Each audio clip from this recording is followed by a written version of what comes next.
అన్నారు చెప్పండి. యోహాను సువార్త 10వ వచనంలో ఎవరి గురించి? సాతాను గురించి రాయబడింది. వాడు దొంగతనమునకు తప్ప మరి దేనికి? దొంగతనమునకు దొంగ అని రాయబడింది. ఎవరు చెప్పండి? సాతాను గురించి రాయబడింది. వాడు దొంగ అంటే ఇప్పుడు ఇస్కరియోతు యూదాకు ఉన్న బుద్ధి ఎవరి బుద్ధి? అది సాతాను గాడి బుద్ధి. అంటే మందిరానికి వస్తున్నా కూడా దేవుని బుద్ధి రాలా, దేవుని సన్నిధిలో ఉంటున్నా కూడా, దేవునితో గడుపుతున్నా కూడా ఎవరి మనసు ఎవరి హృదయం రాలేదు చెప్పండి. అంటే ఇస్కరియోతు యోధాది వేషధారణ జీవితం. చెప్పండి, ఎవరి జీవితం అంటే అది? వేషధారణ జీవితం. పైకి విశ్వాసిగా కనిపిస్తాడు, లోపల హృదయం దొంగగా బ్రతుకుతాడు. పైకి విశ్వాసిగా కనపడతాడు, లోపల మనసు మాత్రం దొంగగా బ్రతుకుతాడు. అందుకే సాతాను గురించి బైబిల్ రాయబడి ఉంది, వాడు వేషధారి. చెప్పండి, ఆదామావల దగ్గరికి ఏ వేషంతో వెళ్ళాడు? పాము వేషంతో వెళ్ళాడు. వింటున్నారా?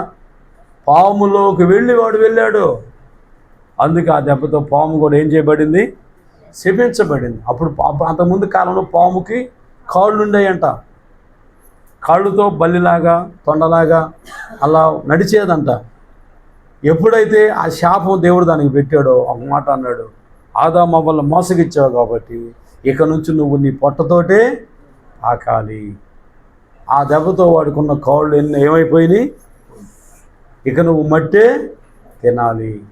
అందుకే మట్టి పొట్టలో ఉండేది అది.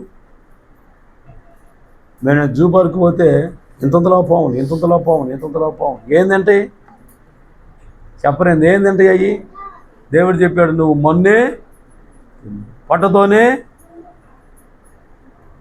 నాకు భయం వేసి సగం దూరం భయం నేను వెనక్కి వచ్చాను. ఈ పావుల గోళ మనకెందుకు లేని. వింటున్నాను, అర్థమవుతుందా? బయటే పెట్టారు ఎంత పొడిగిన ఇట్ట.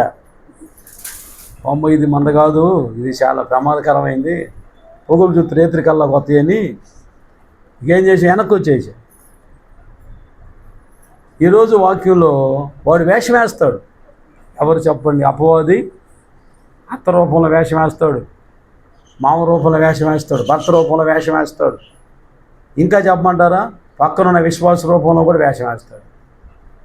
ఇప్పుడు ఇస్కరియోతు యోధ తన సొంత ప్రభువుని ఏం చేశాడు చెప్పండి? మోసపరిచాడు. అంటే ఇప్పుడు ఇతనికి విశ్వాసం ఉందంటారా? వేషధారణ జీవితమా, యథార్థ జీవితమా? అసలు ప్రభు చుట్టూ తిరుగుతూ, ప్రభు పెట్టి ఆహారం తిని, ప్రభు వల్ల బ్రతుకుతూ, ప్రభు నమ్ముకోవటం ఏంటి? అతడు ఒక నమ్మకమైన శిష్యుడేనా? ఒక నమ్మకమైన భక్తేనా? ఒక యథార్థమైన జీవితమేనా? ఇతని గురించి దేవుడు ఏమన్నాడు? వాడు దొంగ. చెప్పండి, ఏమన్నాడు చెప్పండి? చెప్పరేంది? వాడు దొంగ. దొంగ అంటే ఇక్కడ ఒక రకంగా ఉంటాడు, ఇంకో చోట